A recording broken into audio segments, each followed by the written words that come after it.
ذرا سوچئے ایک ایسے کارپوریٹ فراڈ کے بارے میں جو کمپنی کے کھاتوں میں کوئی ثبوت ہی نہ چھوڑے۔ یہ دھوکہ دہی بہت سٹل ہوتی ہے، لیکن اتنی ہی نقصان دہ بھی۔ آج ہم اسی مفادات کے ٹکراؤ کی گتھی کو سلجھائیں گے۔ تو سب سے بڑا سوال یہی ہے کہ ایسے جرم کا سراغ آخر لگایا کیسے جائے جو روایتی آڈٹ کی پکڑ میں ہی نہ آئے۔ دیکھیں، کرپشن جیسی اسکیموں کا پتہ لگانا ایک بہت بڑا چیلنج ہے، کیونکہ یہاں مسئلہ کھاتوں میں ہیر پھیر کا نہیں بلکہ ان پوشیدہ تعلقات کا ہے جو پردے کے پیچھے چل رہے ہوتے ہیں۔ اچھا، مفادات کے ٹکراؤ کو ٹھیک سے سمجھنے کے لیے پہلے یہ دیکھنا ضروری ہے کہ یہ پیشہ ورانہ فراڈ کی پوری دنیا میں کہاں کھڑا ہے۔ یہ ہے فراڈ ٹری۔ یہ پیشہ ورانہ دھوکہ دہی کی تمام قسموں کو 3 بڑی شاخوں میں تقسیم کرتا ہے۔ پہلی ہے اثاثوں کا غلط استعمال، دوسری ہے فراڈ پر مبنی بیانات، اور تیسری جس پر آج ہم بات کریں گے وہ ہے کرپشن۔ ہر شاخ کی اپنی الگ کہانی ہے، لیکن کرپشن ان سب میں سب سے زیادہ چھپی ہوئی ہوتی ہے۔ تو چلیں اب ذرا گہرائی میں جاتے ہیں اور فراڈ ٹری کی اس کرپشن والی شاخ پر خاص توجہ دیتے ہیں، کیونکہ یہی وہ جگہ ہے جہاں سب سے زیادہ خفیہ اسکیمیں پنپتی ہیں۔ تو آخر یہ کرپشن ہے کیا؟ سادہ لفظوں میں، یہ تب ہوتی ہے جب کمپنی کا کوئی اندرونی شخص یعنی کوئی ملازم کسی باہر والے کے ساتھ مل کر اپنے ہی ادارے کو نقصان پہنچاتا ہے۔ اصل کھیل ہی اندر اور باہر کی ملی بھگت کا ہے۔ تو کرپشن کو پکڑنا اتنا مشکل کیوں ہے؟ اس کی سب سے بڑی وجہ ہے اس کا خفیہ ہونا۔ چونکہ لین دین اکثر کمپنی کے کھاتوں سے باہر ہوتا ہے اور ریکارڈز بالکل صاف نظر آتے ہیں، اس لیے روایتی آڈٹ ان اسکیموں کو پکڑنے میں تقریباً ہمیشہ ہی ناکام ہو جاتے ہیں۔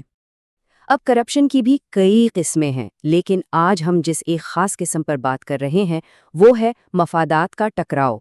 یہ وہ صورتحال ہے جہاں ملازم کی وفاداری اپنی کمپنی اور اپنے ذاتی فائدے کے بیچ میں تقسیم ہو جاتی ہے۔ یہاں سب سے اہم لفظ ہے غیر اعلانیہ، یعنی انڈسکلوزڈ۔ مسئلہ یہ نہیں کہ کسی ملازم کا کسی دوسری کمپنی میں کوئی مفاد ہے، مسئلہ تب بنتا ہے جب یہ مفاد اپنے ادارے سے چھپایا جاتا ہے، جس کی وجہ سے وہ ایسے فیصلے کر سکتا ہے جو کمپنی کے لیے نقصان دہ ہوں۔ اچھا، یہاں ایک بہت اہم فرق سمجھنا ضروری ہے۔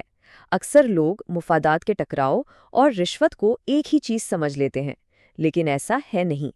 دیکھیں، رشوت میں کوئی باہر والا ملازم کو پیسے دیتا ہے تاکہ وہ اس کے حق میں فیصلہ کرے، لیکن مفادات کے ٹکراؤ میں اصل محرک ملازم کا اپنا ذاتی خفیہ فائدہ ہوتا ہے جو اسے کسی اور کمپنی سے مل رہا ہوتا ہے۔ تو سوال یہ اٹھتا ہے کہ ان چھپی ہوئی اسکیموں کا پتہ کیسے لگایا جائے؟ اچھی بات یہ ہے کہ کچھ نشانیاں ہیں، کچھ ریڈ فلیگز ہیں جن پر نظر رکھی جا سکتی ہے۔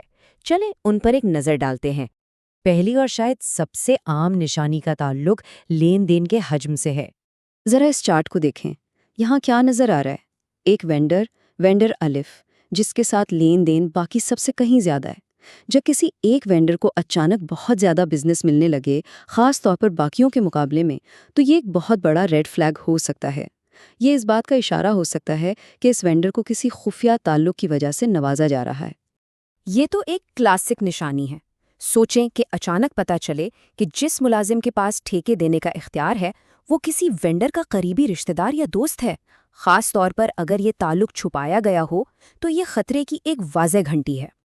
اچھا، یہ تیسری نشانی کنٹرولز کے حوالے سے بہت اہم ہے۔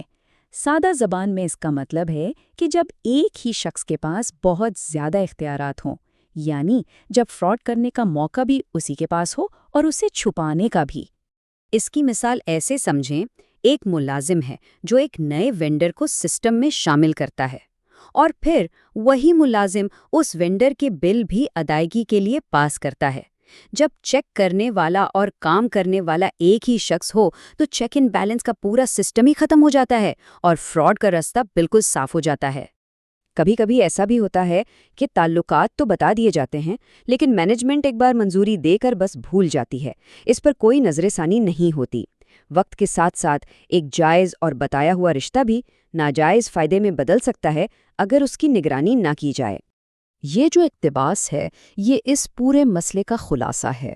اصل دھوکہ ہی یہی ہے کہ کمپنی کو پتہ ہی نہیں ہوتا کہ اس کا ایک بھروسے مند ملازم دراصل 2 کشتیوں میں سوار ہے، ایک کمپنی کی اور ایک اپنی ذاتی، اور وہ ہمیشہ اپنی کشتی کو بچاتا ہے۔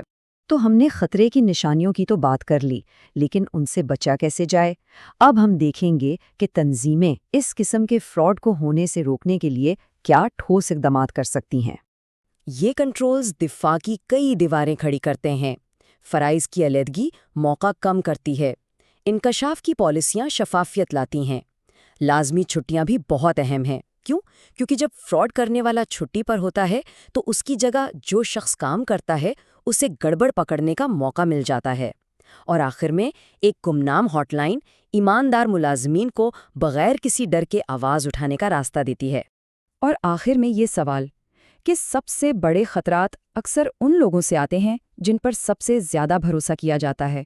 تو کیا ادارے ان اندرونی خطرات سے نمٹنے کے لیے صحیح جگہوں پر توجہ دے رہے ہیں؟